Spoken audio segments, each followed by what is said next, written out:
आग देना, आग देना, अग्नि देना, हुक्का भरना है। वह माई आग सलगावे थी, कभी बुझ जावे थी, फिर मारे थी फूक धुम्मे में, आंखें उसकी लाल हो रही। वो देख कर उसने कहने लगी कि आग इनमें ना मिलती, आंख फोड़वा ले, आंख आंख फोड़ ले, आंख फोड़े तो आग मिले।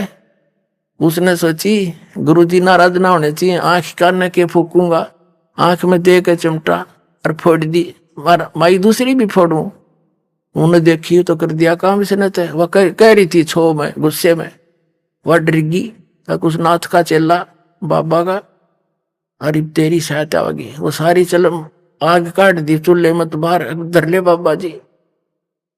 और उस आंख ने वहीं गिर के शेख फरीद बांध के आंख के कपड़ा और धर के चलम फटाफट फिर दौड़ दिया स्पीड तक।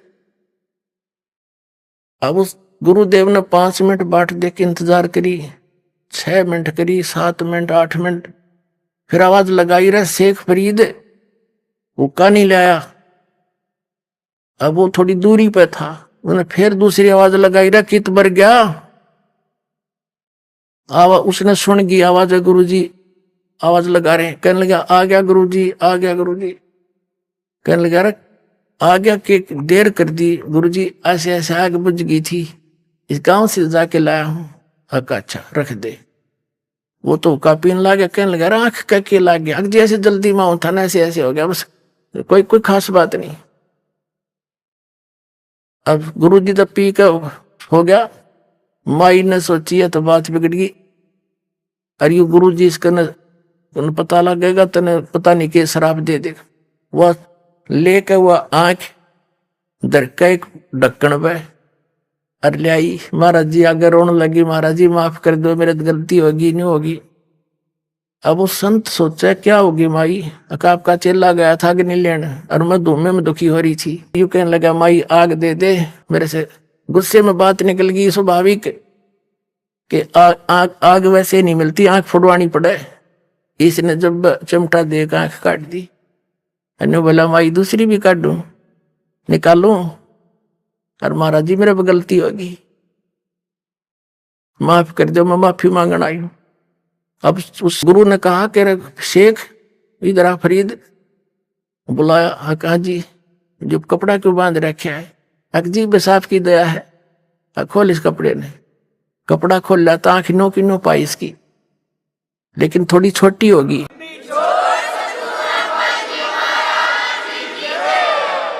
अब वो माई अपने आंखों देख रही, इस बाबा जी में तो बड़ा चमत्कार है भाई, कमाल कर दिया उसने, सारे गांव में बता दी। अगर आंख ही आ रही और उसकी आंख नो की नो कर दी उस संत ने। तो वो धीरे धीरे सारे आसपास के क्षेत्र में उस संत की गजब की महिमा होगी और बड़ा महिमा का पात्र बन गया। अपने आत्माओं परमात्मा कहते हैं शब्द महल में सिद्ध 24, हंस बिछोड़े विश्व बीसा। एक सिद्धि जल पैर डलाई, एक सिद्धि आकाश से उड़ जाई, एक सिद्धि कुछ खावन पीवे, एक सिद्धि जो बहुजुग जीवे, एक सिद्धि तन हंस नहीं आ रहा, एक सिद्धि तन कष्ट जा रहा।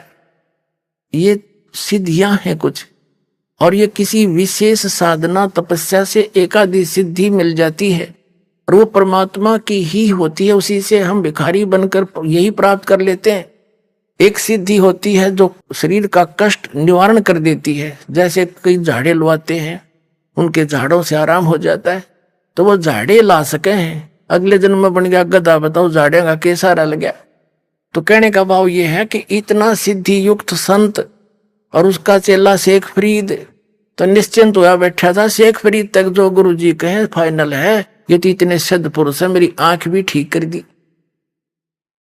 गुरु जी की मृत्यु होगी, वहां चेलों की खेचातानी होगी।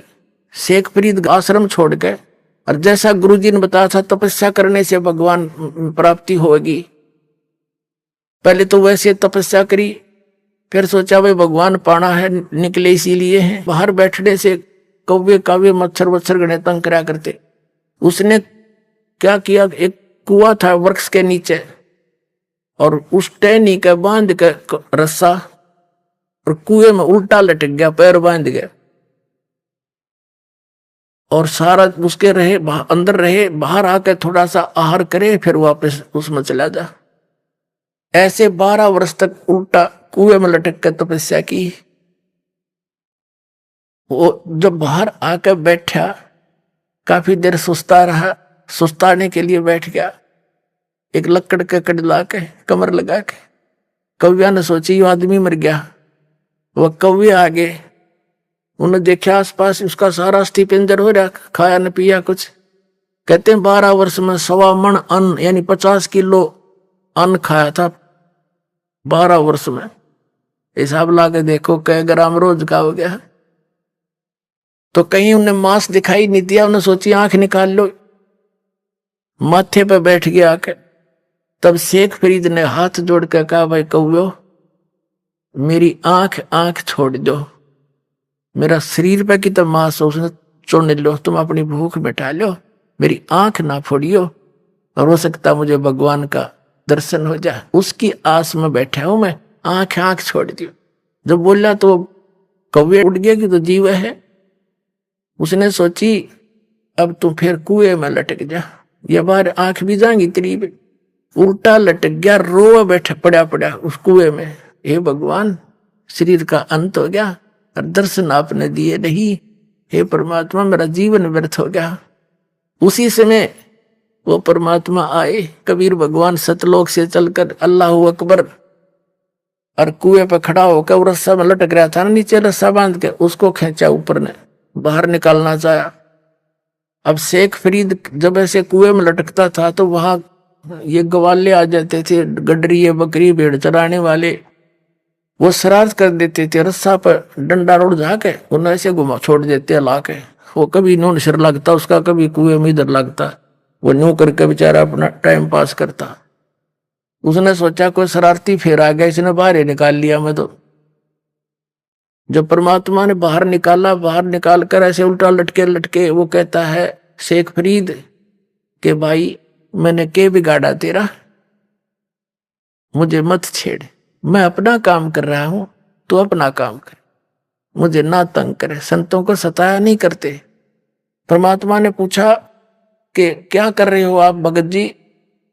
कि मैं परमात्मा के दर्शनार्थ, परमात्मा पाने के लिए और भगवान के दर्शन दीदार करने के लिए मैं अपनी साधना कर रहा हूं। कबीर साहब ने कहा कि मैं हूं भाई वो अल्लाह अकबर, मैं हूं भगवान। मैंने बोला मजाक मत करे, भगवान के बारे में मुझे मजाक सहन नहीं होता, तू अल्लाह नहीं हो सकता।